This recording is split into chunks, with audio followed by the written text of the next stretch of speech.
Seasonal vegetable চলে এসছে, যেমন এখন পটল খুবই ভালো পাওয়া যাচ্ছে, নানা রকম পটল বেরিয়েছে। তো আজ আমি বানাবো আলু পটলের রেসিপি। তো আলু পটলের ঝোলের জন্য আমি মাছ দিয়ে এই আলু পটলের ঝোলটা বানাবো। এটা একদম পাতলা ঝোল হবে, গরমকালে এই ঝোলটা খেতে খুবই ভালো লাগে। আর এই ঝোলটা এতই পাতলা যে আপনি ডেলিও যদি বানিয়ে খান না, এমন কিছু রিচ ফিল আসবে না। তো আমি আজকে আলু পটলের ঝোলের জন্য কাতলা মাছ নিয়েছি, আপনারা চাইলে অন্য কোনো মাছও এতে নিতে পারেন। আমি মাছটাকে ভালো করে ধুয়ে নিয়েছি। এইবার ওইটার মধ্যে দিয়ে দিচ্ছি নুন আর আন্দাজ মতন হলুদ। নুন হলুদ মেখে মাছটাকে ভালো করে ভালো করে মাখিয়ে নেব। নিয়ে এই মাছটাকে কিছুক্ষণের জন্য রেখে দেবো, যাতে মাছটা বেশ সুন্দর করে নুন আর হলুদের মধ্যে ম্যারিনেট হয়ে যায়। তো মাছটা আমার নুন হলুদ মাখানো হয়ে গেছে। এই মাছটাকে এবার আমি রেখে দিচ্ছি। এবার আমি কেটে নিচ্ছি আলু আর পটল। আলুটাকে আমি ডুমো ডুমো করে কেটে নিয়েছি, আর পটলটাকে ছাড়িয়ে নিয়েছি, সামান্য একটু ছাল রেখেও দিয়েছি, আর ওইটাকেও ছোটো ছোটো করে কেটে নিয়েছি। এইবার কড়াইতে দিয়ে দিচ্ছি তেল, আর এই তেলটা আমি সর্ষে তেলই ব্যবহার করেছি, আপনারা চাইলে সাদা তেলও ব্যবহার করতে পারেন। তেলটাকে এবার গরম হতে দেবো। যেই তেলটা একটু হালকা গরম হয়ে আসবে, আমি এর মধ্যে মাছগুলো এক এক করে ভেজে নেব। তো প্রথমে আমি মাছের মুড়োগুলোই দিলাম। এবার একটু সাইড করে যে জয়টা মাছ আটে এখানে কয়েকটাই আর আটছে, আমি ওই মাছগুলোও দিয়ে দিলাম। দিয়ে এক সাইডটা যে একটু গোল্ডেন ব্রাউন হয়ে এসছে, আমি মাছটাকে এবার পাল্টে দেবো, মানে অপর পিঠটাও বেশ ভালো করে গোল্ডেন ব্রাউন করে ভেজে নেব। এরকম করে ভাজলে না মাছের ভালো টেস্ট আসে। এবার দেখুন মাছগুলো ভাজা হয়ে গেছে, মাছগুলো আমি তুলে নিচ্ছি। এবার যেই তেলটা বাঁচবে, এই তেলটাতে যদি তেল কম হয় তা আরেকটু তেল দিয়ে দেবেন। আর তেলটা গরম যেই হয়ে আসবে, এর মধ্যে আমি দিয়ে দেবো ফোড়ন। দিয়ে দিলাম এখানে সাদা জিরেটা একটু যেই ফুটে আসবে, তখনই আমি এর মধ্যে দিয়ে দেবো পেঁয়াজ আমি এখানে মিডিয়াম সাইজের একটাই মতো নিয়েছি। এইসব ঝোলে না খুব একটা বেশি পেঁয়াজ লাগে না, একটাই একদম ছোট্ট দেখে একটা পেঁয়াজ দিয়েছি। তার সঙ্গে দিলাম কিছু কাঁচা লঙ্কা, মাঝখান থেকে চিড়ে দিয়েছি। যে যেরকম ঝাল খাবেন সেই হিসেবে দেবেন, কারণ এই ঝালটাই পুরো ঝাল না, পরে আমরা আর একটু গুঁড়ো মশলা ঝালও দেবো। বাট এই লঙ্কাটা যেটা ফোড়ন দিচ্ছে না, কাঁচা লঙ্কার, এতে টেস্ট খুব ভালো আসে। এবার এতে দিয়ে দিলাম পটলটা।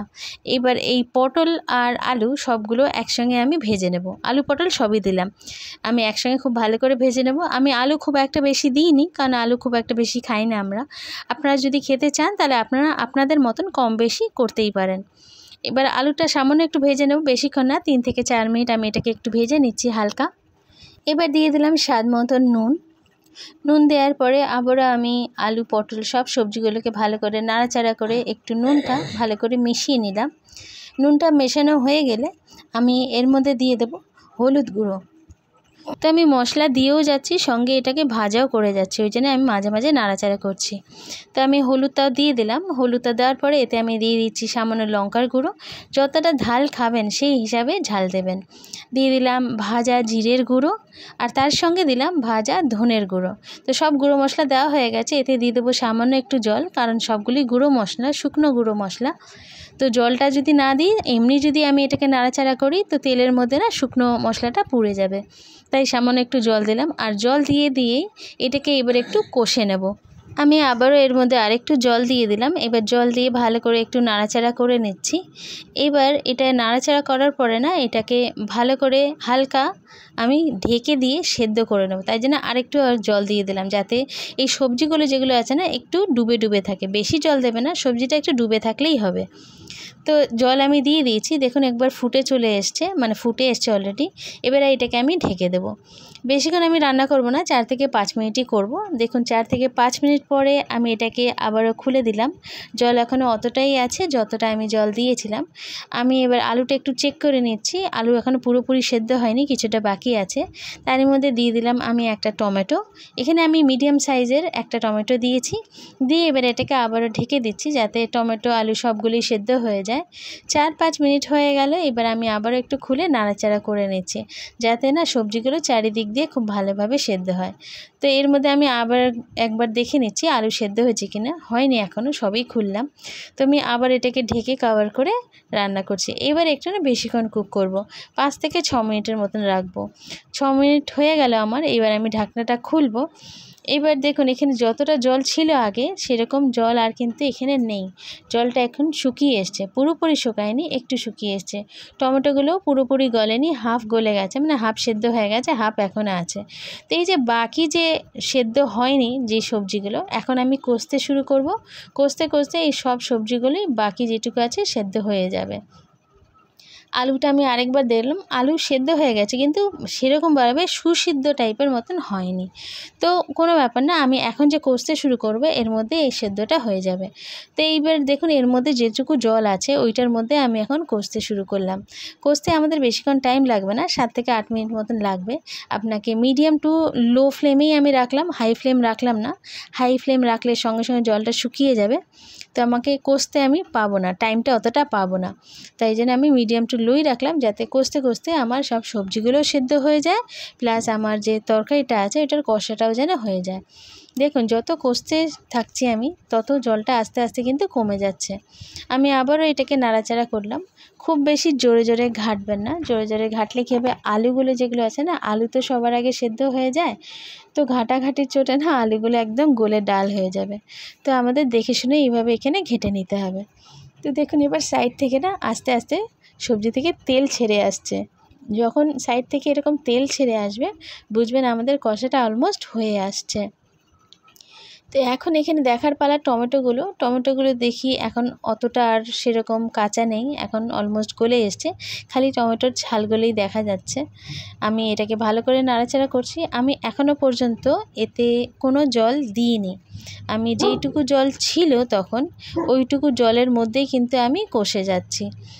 আর এখানে কিন্তু আমার ভিডিওটা পুরো আনকাট আছে, আমি কিছুই কাটিনি, যেরকম আমি যতটা টাইম লেগেছে অতটা টাইম নিয়ে কিন্তু আমি ফুল ভিডিওটাই দেখাচ্ছি আপনাদের।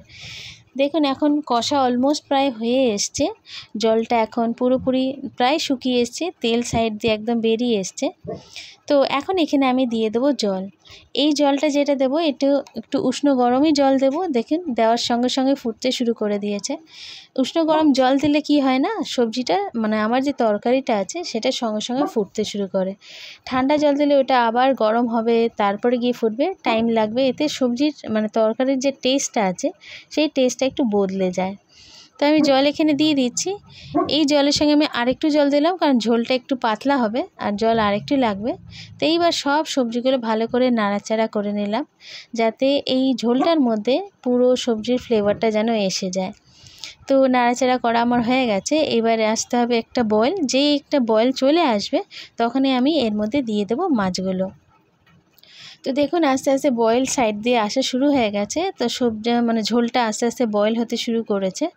তো যেটা পুরোপুরি বয়েল যখন আসবে তখনই দেবো, তার আগে আমি মাছগুলোকে দেব না। তো বয়েল এখন আমার অলমোস্ট হয়ে এসছে, আর একটু হয়ে যাক, তাহলে কি হবে, আমার সবজিগুলো তো এখন তো অলমোস্ট সেদ্ধ, পটল আলু যা ছিল সবই সেদ্ধ হয়ে গেছে। এখন জাস্ট বয়েল করে মাছটা দেওয়ার পর একটু ফুটিয়ে নেব, তাহলেই হয়ে যাবে। তো এখানে আমরা দেখতে পাচ্ছি বয়েল একদম বেশ ভালো মতন এসে গেছে। ব্যাস এইবার আমাদের মাছ দিয়ে দেওয়ার পালা। তো আমি মাছগুলো আস্তে আস্তে একে একে করে এই ঝোলের মধ্যে দিয়ে দিচ্ছি।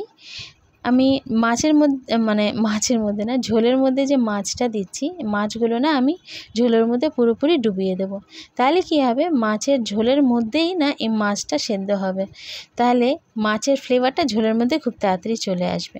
এবার আমি একটু নাড়াচাড়া করে নেব, যাতে মাছের ঝোলের সঙ্গে মাছের সঙ্গে এই ঝোলগুলো ভালো করে সবজিগুলো মিক্স হয়ে যায় আর বেশ ভালোভাবে বয়েল হতে পারে। ব্যাস এইবার এটাতে আমার মিক্স হয়ে গেল। এবার বয়েল করার পালা, বেশিক্ষণ না, 4 থেকে 5 মিনিট এটাকে আমি বয়েল করে নেব, ফুটিয়ে নেব, তাহলেই আজকের আমাদের মাছের ঝোলটা একদম রেডি। তো আজকের এই মাছের ঝোলের আলু পটল দিয়ে মাছের ঝোলের রেসিপিটা আপনাদের কেমন লাগলো আমাকে কমেন্ট করে নিশ্চয়ই জানাবেন। ভালো লাগলে নিশ্চয়ই জাস্ট একটা লাইক, নিশ্চয়ই একটুও যদি ভালো লাগে একটা লাইক করে দেবেন, যেটা আমাদের মোটিভেট করে নতুন নতুন রেসিপি আপনাদের সামনে আনার জন্যে। আর নিউ সাবস্ক্রাইবার্স মানে নতুন যারা আছেন আমার চ্যানেলে প্রথমবার দেখছেন, প্লিজ লাইক অ্যান্ড সাবস্ক্রাইব, তাহলে যখনই আমি কোনো রেসিপি বানাবো আপনার কাছে সবার আগে আসবে। তো আমার ঝোলটাও ফুটে এসছে, একদম রেডি। এটাকে আপনি গরমা গরম ভাত রুটি যেরমভাবে মনে হয় ওরমভাবেই খেতে পারেন। তো আজকের জন্য এখানে রাখছি, আবার দেখাবে নতুন আর সিম্পল রেসিপি নিয়ে, যাতে আপনারা এইভাবেই খুব নর্মাল অনায়াসে বানাতে পারেন। আর হ্যাঁ, আরেকটা কথা, আপনারা কী টাইপের রেসিপি দেখতে চাইছেন আমাকে কমেন্ট করে নিশ্চয়ই জানাবেন। আমি চেষ্টা করব যে ওই রেসিপিটাই বানিয়ে আপনাদের দেখাতে। তো রেসিপি, বেঙ্গলি রেসিপি তো প্রচুর আছে, রেসিপির তো কোনো শেষ নেই। আবার দেখা হবে। Bye bye and take care.